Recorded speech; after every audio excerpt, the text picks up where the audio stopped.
Okay, this is from a series of videos that are doing walkthroughs of James Eade's Green Glyphs deck set. So it's a set you can get all of the decks in the same size or in the same order on a box set, or you can order them individually if there are just certain ones that you want. And so this is just a walkthrough of them each individually. I'll put a link to the rest of the videos below. But this is the Green Glyphs Oracle. So this is a 50 card Oracle deck. Includes 50 cards and an 80-page guidebook created by James Eads.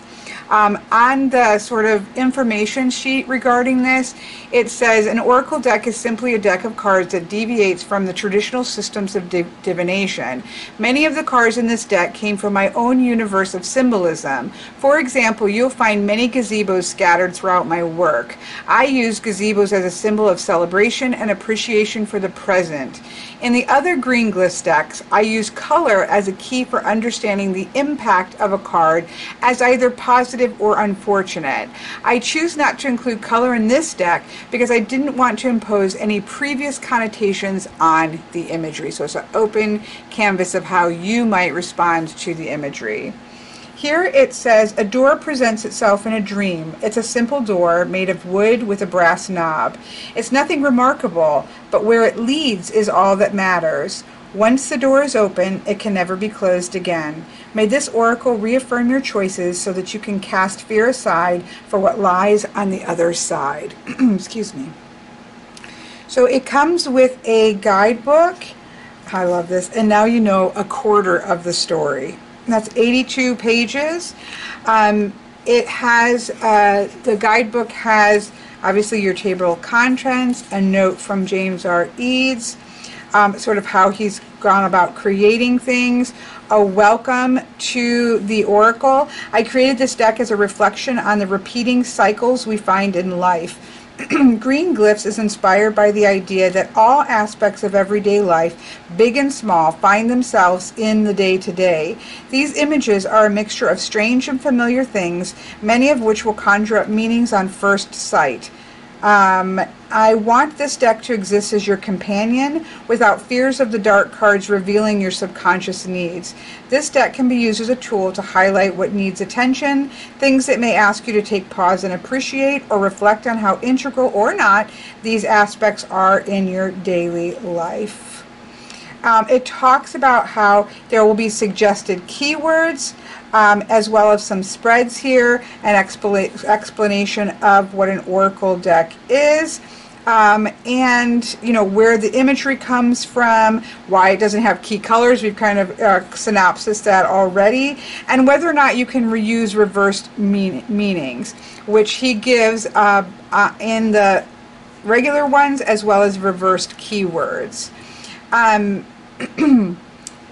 As some exercises like he treats this as similar to a traditional fortune-telling style deck, like Lenormand, and in sense of making combinations. So the lost parrot plus the phone call, news about something that is missing, the enoki or the mushrooms plus the pig, a happy family, gazebo plus the drain, drained by social gatherings. So he's using the main with the modifier, which is something, a style of reading fortune-telling style decks, how to put these together as oracle poems or sort of those sets that we see in, again, fortune-telling style decks, how to conduct a reading, reading a 3-card, painting a portrait with a 9-card, and giving an example of those readings, as well as a Celtic cross. This is a 50-card deck. I can definitely see using it as a Celtic cross if you're comfortable with that spread. I would more likely do a 9-card with a fortune-telling style deck. The decoding, we give you the card name, the Green Glyphs, a few sentences about the card, keywords associated with the card, and any reversed keywords. He does say that generally these keywords are opposites or inverses of the upright keywords. You can choose to read with reversals or just read the cards upright. And then it gets into it. We have the glyph, we have the name, we have a descriptor, keywords and reversed keywords for each of the cards. So let's do, for an example, let's pull out the deck and we'll look at the deck itself. Look, I like how we have the chair with the potted plant there. A ribbon to get it out, and it is a magnetic case. So let's just give an example of the acorns. A pile of golden acorns tumble across the floor, and as the light hits them, they shine like little treasures. When you see acorns in a reading, consider it a good omen. Perhaps a bit of luck is coming your way. Now, nothing on the deck says how you need to read that. So if you have different connotations to acorns, like something small that has the potential to grow into the large acorn or large oak tree, you can kind of run with it. He gives you minor fortune, luck, good omen, prosperity, and in reversed, lost item, feeling shorted, sort of feelings of inadequacy or out of luck. I would say for the most part, I would roll with whatever comes up for me, unless I'm just interested in seeing obviously where he's going with a particular card. So we get all of the symbols and those keywords in, and then it talks about how continuing your journey. I hope that you can have I hope by now you have a taste of what the Green Glyphs Oracle can offer, and you're excited to dive even deeper. If you've obtained the other Green Glyphs decks in the collection, you may want to attempt to combine the decks together. If you have the Green Glyphs Glossary, there is a section dedicated to making a hybrid deck with all 4 decks, as well as sifting in cards from this deck into other decks. And so it talks about that. I have a video of all of the kind of overview of all of the decks, and some ideas of how I might mix a deck. Again, that link will be in the description box below. But let's take a look at the cards themselves. All of the Green Glyphs deck has a very similar back, green back with the different glyphs of that particular deck. This kind of cream border around it. I would say what would be, I don't know. It is a glossy. There's no question it's a glossy, but it's kind of got an antiqued look to the tone, but also maybe slightly prismatic. I don't know if you can see. So it's not. It's really quite lovely. It is shiny, but it's not such a flat gold. It has an almost antiqued in some light and a slightly prismatic in another light. That's the best way I can describe it in person. And then this is the only of the Green Glyphs deck that has the gold accents to it. You can really see it in some that have a full prismatic gold background and then just sort of the flat in between it. But none of the other decks have this gold accent, so it's really quite lovely. All right, let me zoom in here. Let's give you a look at the back.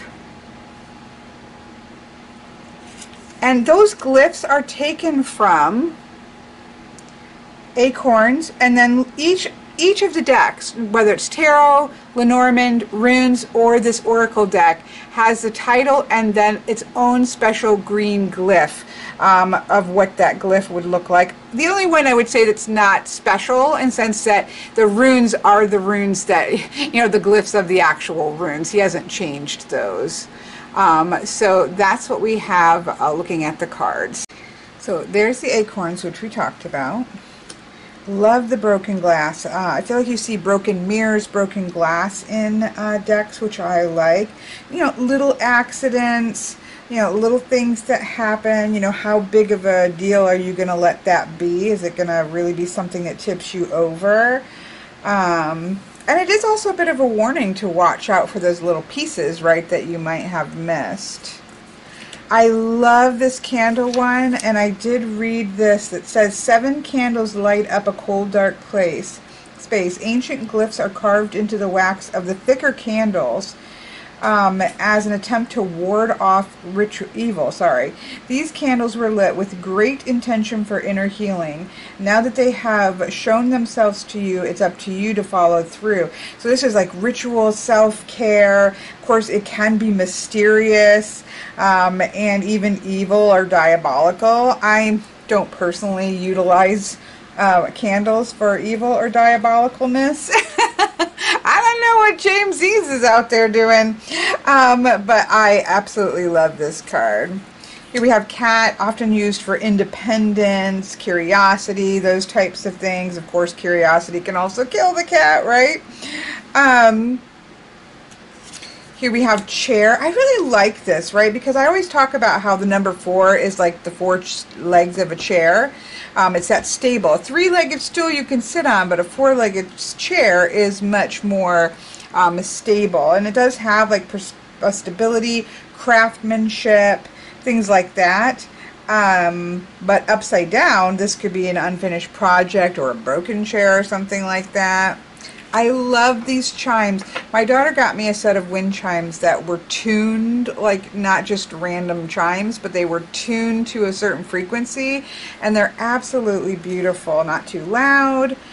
Listening, singing, the wind it has as some keywords. Here we have a cuckoo clock. I never have had a cuckoo clock, but I have had my grandmother or my great-grandparents, what would that be called? The big clocks that are, it was not a grandfather clock, it was a grandmother clock. And I have a lot of nostalgia to that, right? So this could be a timing thing. This could be paying too much attention to the time as well. But also where there's that waiting when it strikes this and you're waiting for it to go off.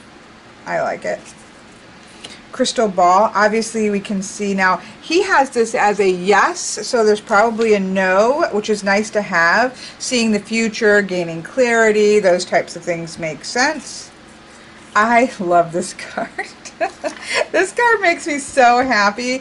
It reminds me of how happy I am about the Bohemian Gothic Tarot's 7 of Wands that I thought was not my favorite and now is my favorite. I love this. This is kind of seems like a little bit like the bird card in Lenormand, insecurities, worries, but I also like the includings of like vices, those little things that just, you know, like getting on TikTok too long could be demons. I love the dinosaur, and I don't know if you can see this, but oh, come on, come on. See, look at the dinosaur long neck glyph. I love that. Here we have the door again. This is one of, look at that. This is one of those, is that full prismic with the door. And remember, on the inside of the box, it was talking about that power of the door. So you know, this is that new pathway. It was the unknown it was talking about. Even a changing your fate. You're going to open another, go into another door. Really like this for a release, kind of getting the toxic things out. Please don't put it into the fish waterways though, that's not good. But loss of energy, but this is that kind of releasing, cleansing energy. And if you did use reversals, that would be great for being clogged, right? We looked at the, and no I didn't, I looked at the enoki with Patrick. These are mushrooms, look at them, look at their little faces. Family, friendship, community. I love a community card. An etching press, an old manual etching press, once widely known as a pioneer in the printing world, has become lost to many and only known by few. Yet this machine has stood the test of time. It's sturdy, well built, and to this day can create the most beautiful prints.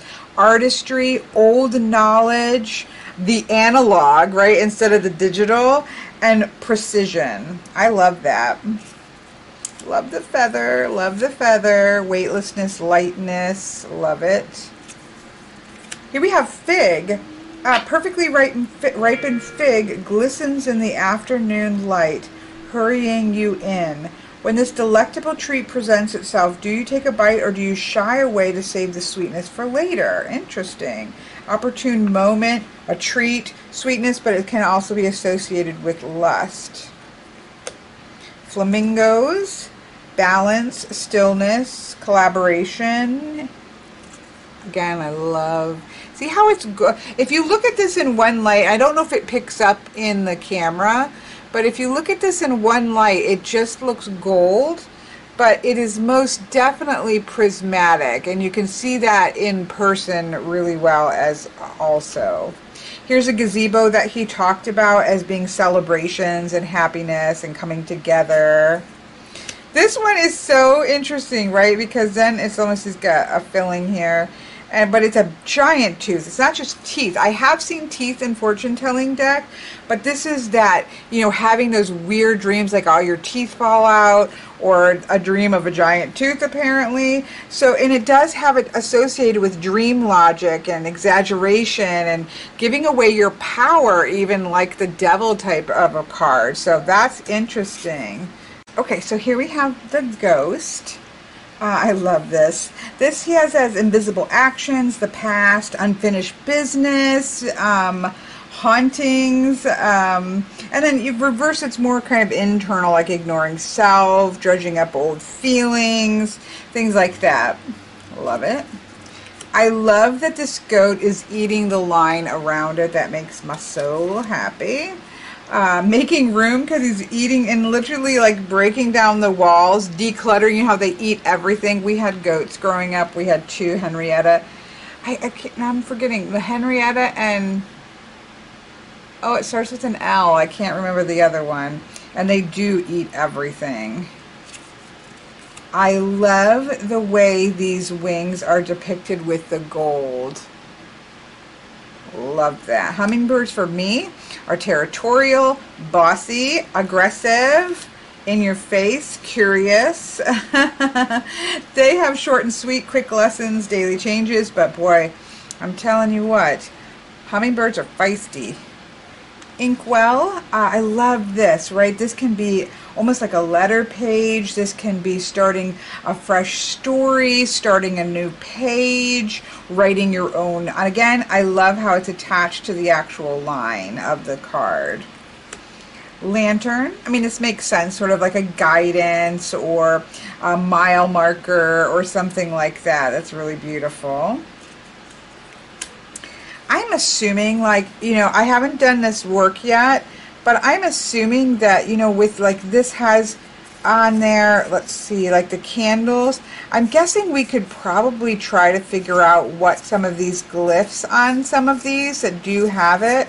There's a few with glyphs on it. My guess is that, you know, we could maybe try to transcribe it. I don't think that would be kind of fun. I don't think there is a, it would be nice like if there was a whole, like just a listing of the glyphs and what they are separate, so you could kind of skim it and try to figure out what it might be referring to. But anyways, that's just me. That's just a guesstimate. Here I love this lost parrot, right? Something is missing. You could be just feeling lost. It has missing the past, misconceptions about belonging, feeling lost, already gone, or just something is lost as well, or just the need to go out and find something, a call to help find something. Like there's so much you could do with that. Mantis, it says on here, it is said that seeing a praying mantis is a symbol of the inner self. When it shows up, you should allow the stillness of the present moment to sift in. Meditate and listen to what your soul and body need most right now. Excuse me. The mantis is a reflection of our need to grow spiritually. Inner guidance, meditation, reflection. Of course, we also know that the praying mantis female eats the male, so this is beautiful. It looks very like a modern take on a classic fortune-telling style deck with the mantle. What do you put on the mantle, right? Are they flowers? Is it an urn? You know, that to me, there's a lot of interesting things about what's on our shelves that you could have that pop up. Worry, disease, paranoia, mites. Like kind of mice energy, right? What's those little things that are getting in there? You can't even hardly see them, but they're causing problems. Morning Glory is again beautiful, one of those fully foiled ones. Morning Glory is named for the beautiful flowers that unwrap themselves in the beginning of the day, and then by late afternoon have shriveled into tightly round tubes. It is a reminder of the fleeting beauty that we find in the world, or does it just ask us to observe how quickly things can change? Rapid change, quickly overgrowing kind of energy there. I love the onion because of this growth in the middle. Hidden layers, right? Unpacking trauma. But when you do the work, like, you can grow something. Ostrich, aggression, strength, dominance, and territorial. Those are all things that I said for the hummingbird, right? Except for the strength, maybe. Fast running, right? Fast speed, that kind of things like that. Owl. Interesting, because if you look at this is not really an owl. And because I read the keywords, and it's superficial wisdom, decoiled, deceptive, because this isn't actually an owl. I love that, Mr. Eads. Oh, paint can. Oops, I missed a page. Paint can. Metallic gold paint spills down the side of a rusty paint can. Letting go of control, expression, artistry is a lot you could do with a painting can. I love it. Phone call, you know, a message. That obviously that's how I would use that. I love that it's an old rotary phone versus like a cell phone. That makes me very happy. I love having pigs. I use pigs a little differently. I do use them for humbleness and contentment, things associated with Wilbur from Charlotte's Web. But they also are for good fortune and things like that in older decks. Love a playing card deck. Games, bluffing, slyness, and jack of all trades. So this is more in the game aspect, but it's also about clarity and precision and getting the answers that are needed is what I would do with that too. Plane for travel. This would be similar to the ship, right, in Lenormand, but you know, we use planes for long travel more so than ships now. Love the portal card because it reminds me of his portal deck. Wonder, wanderlust, openness, and connection. It's kind of going where the path leads. There's often paths or long paths or things like that in fortune telling deck. Think about the long journey card in Kipper. Love the rooster here, or just the weather vane. I have a weather vane in a set of my quartz in Nellie's deck. I love it. But this is that reliable sureness, that consistency of you know, calling out every single morning, or like, you know, showing the direction of the wind, like in Mary Poppins when he's calling out, you know, the wind is changing and all that kind of stuff. Runic dice, like is in that runic set. Ritual, old history. Now this is one really associated with divination versus the playing cards, but I could definitely, this is to me about depth and power that I could just differentiate from the playing cards, so I love it. Snail, slow and steady, slow movement, patience, right? Kind of like turtle energy in the turtle and the hare. I love the spoon. Is this a spoonful of sugar? It makes the medicine go down, or is this the medicine, right? It's that kind of taking care of in some way, or being born with a silver spoon. Like, there's so much you could do. Stone tablet, old knowledge, written things, but old written things, not like the inkwell as well. So gaining deeper knowledge and older knowledge. The swing set, and I love that it's in the rain. Play, children, the rain, inner child who didn't care. We stayed out and played and jumped in the rain. Look at the gold. Love it. Talisman. You know, that's very powerful. That could be, let's see what this says, a gift, friendship, protection, good luck. Kind of setting those things in place. A tincture. Self-healing, internal knowledge, remedy. So this is interesting how you would want to make sure you separate out the spoon a little bit differently. For me, not saying for him, I'm saying for my own self. The spoonful of sugar helps the medicine go down, whereas a tincture generally, in my opinion, doesn't taste well, and it is that medicine that you're trying to get down. Look at this. Now, I have always said, and this made me so happy when I saw it, that crazy question everybody always asks, like, if you could be any tree, like, what would it be? And mine would be a willow tree. It's so much associated with the particular willow tree of my youth. But if I could be a willow tree, if I could be a tree, I would be a willow tree. Wisteria, this is again really beautiful. Wisteria grows as two twining stems wrapped around anything offering structure. The plant boasts beautiful flowers in the spring to then reveal fuzzy pods in the summer. In the fall, these pods harden and explode all around the wisteria in an attempt to spread its seed before the winter sets in. So those bigger cycles of changes. We had some smaller cycles with, what was that? We just kind of talked about that. Was it a different plant? Yeah, the morning glory, but that is much more ephemeral and fast. It's going throughout the day, where this is seasonal changes. So I really love that timing aspect. Yesterday's coffee. There it is. The cup of coffee you only took a few sips from before you place it on the surface that has become a graveyard of forgotten cups. I definitely do this. I just washed a whole bunch of my counter was covered in cups drying from doing that. It's terrible. The cold day-old coffee is almost enticing. No, it's not. You decided, no, I do not take a swig. It doesn't taste good. No, I do not do that. A reminder, something recently forgotten, a daily routine, that thing that you miss that's just sitting right there in front of you. Love it. And then the last card is the unanswered question. I actually love decks that have the unknown card, or again the unanswered question, that idea of not always knowing the answers and you're not always going to get the answers.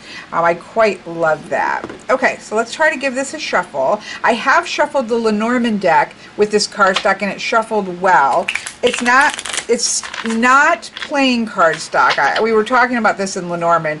Like this size of deck, my ideal, I'm not going to pretend otherwise, my ideal is a good playing cardstock, black core, good playing cardstock, linen, because it can bend. You know, you need for the smaller a card is, the more bend you need, right, to be able to, if you're a riffle shuffler. Now, oops, I need to go out. Do as I say, not as I do, or just make your own choices as adults, right? You really shouldn't riffle shuffle gold gilding. Again, I've had good gold gilding that does perfectly fine.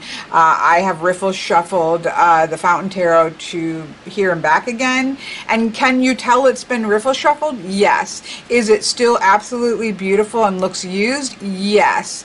Now, bad gilding, which I do not expect this to be, bad gilding will definitely be more chunky. Like we've all had that where, you know, it kind of peels off and leaves gaps. Good gilding, like I know these are, aren't going to do that. They're just going to get worn looking, especially in the corners if you riffle. But I'm a riffle shuffler. I riffle shuffle everything. This is definitely stiffer with 50 cards, but I can get a riffle in. If I can just get one or two in, right, I am happy, and then I overhand shuffle. The Lenormand deck and the Rune deck are fine because there's less cards. The Tarot deck is probably going to be an overhand only shuffler at this size. I know that everybody in the world wants, you know, the perfect thick GSM paper, but if you're a riffle shuffler, you know that the ideal cardstock is plain cardstock when it's this size. But I do like it. I do like the way that it shuffles. I do like, yeah, it feels really great in hand. It shuffles really beautiful overhand. Like this is just gorgeous feeling.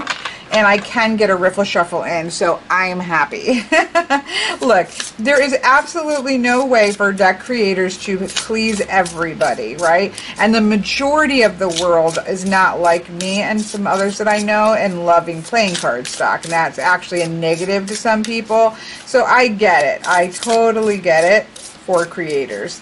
So this is not a negative. I think most people will absolutely love this. And I do. I love it. It feels really nice in hand. It's just that riffle's a little hard. Okay, so let's just pull a 3 card just to see what we get. We have Demons. I'm kind of, again, reading these as like little distractions, little irritations, kind of like mice, like little things that are stealing away your happiness in some way. Well, but light a flame and poof, they're gonna go. So I love the candle here connection.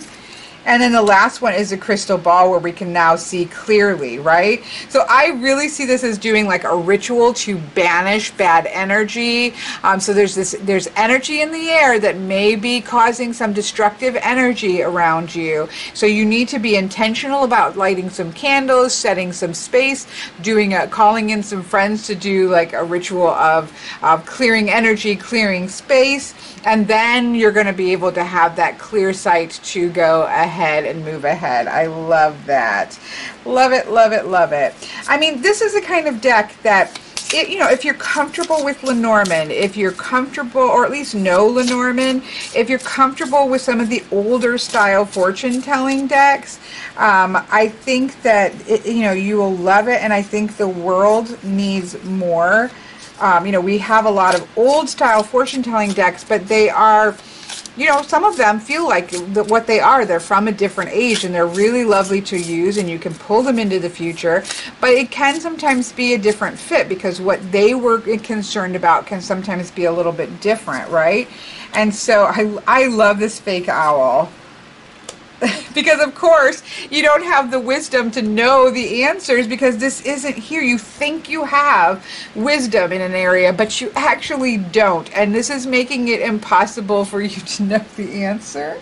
So start moving slowly forward so that you can gain some actual wisdom. This to me is going to be a lot of fun coming up. This makes me happy. This is one of my favorite ones. Love it. Love this portal card. This is interesting here, right? If you're going to take a new path forward, if you're going to take the third road, if you're going to travel into the Fey realm, right? You do have to have strength. You do have to have endurance.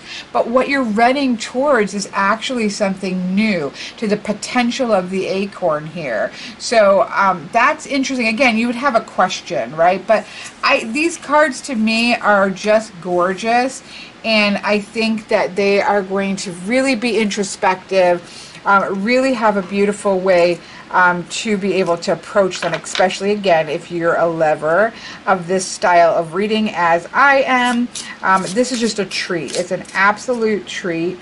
And I hope that you've enjoyed this walkthrough. Again, in the description box below, I will have all the information that I talked about on the Kickstarter and the website in case you're watching this later, but also on the other parts of the green glyph set so that you can take a look at it. Oh, and thankfully it was empty.